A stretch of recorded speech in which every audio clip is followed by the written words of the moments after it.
Te llega una paciente joven a tu consulta con un cuadro diarreico. ¿Sabes cómo estudiarlo? Aquí te enseño. Quédate a ver la historia clínica gastroenterológica.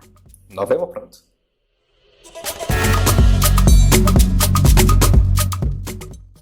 La historia clínica gastroenterológica es bien completa en el sentido de que tienes que tener antecedentes no solamente del presente de la historia que le está pasando al paciente, sino que tienes que tener también cómo ha sido su recorrido antiguamente. Y me explico.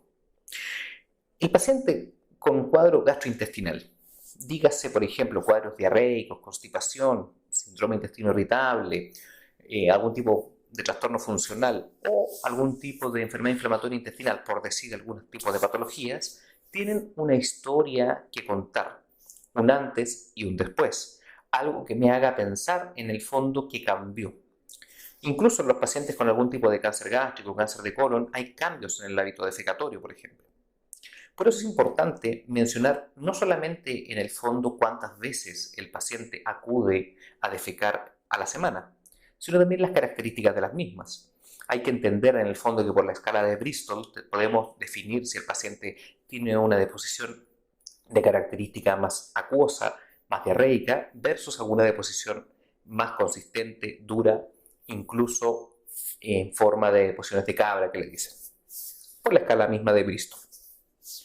Ahora, es importante también mencionar los hábitos alimentarios del paciente, algo que me permita definir en el fondo si es una alimentación rica en fibra o no. Cuadros asociados a lo que conlleva la consulta, dígase fiebre, náuseas, vómitos, diarreas, dolor abdominal, y cada una de esas características poder definirlas en profundidad.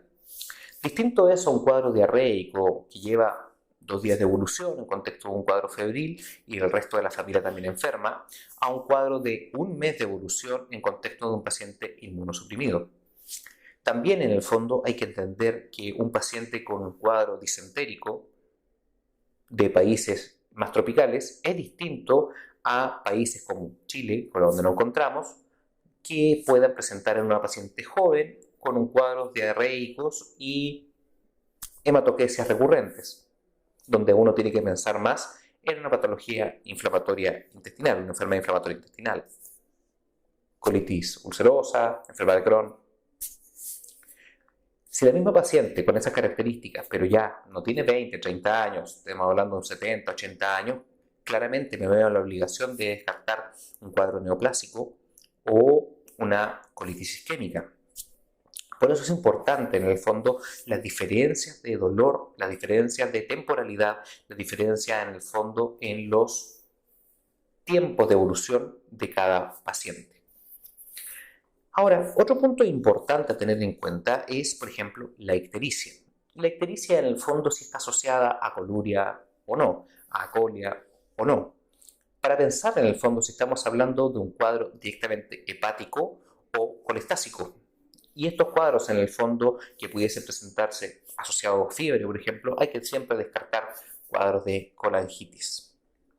Por eso es importante dilucidar en el fondo si el paciente también ha tenido algún tipo de cirugías previas, si el paciente es colestectomizado, si ha tenido pancreatitis, si ha tenido en el fondo colangitis o al menos una coledocolitesis previa, si tiene antecedentes familiares también de lo mismo. Por eso es tan abundante y rica la semiología desde el punto de vista gastrointestinal y hay muchas cosas que consultar. Nunca hay que dejar también de mencionar si el paciente ocupa algún tipo de medicamentos asociados, si tiene algún trastorno funcional que ocupa algún tipo de prokinético o no, por decir algún tipo de medicamento. Por eso es importante en el fondo dejar claro que siempre lo más importante en la historia clínica gastrointestinal es que tiene que ser ordenada, clara, siempre con la temporalidad, síntomas asociados, si ocupa algún tipo de fármaco o droga, si hubo presencia de fiebre, náuseas, vómitos o baja de peso, cuadros consuntivos, síntomas de. ¿Ya? Más adelante vamos a ir conversando sobre los distintos diagnósticos diferenciales que podemos enfrentarnos.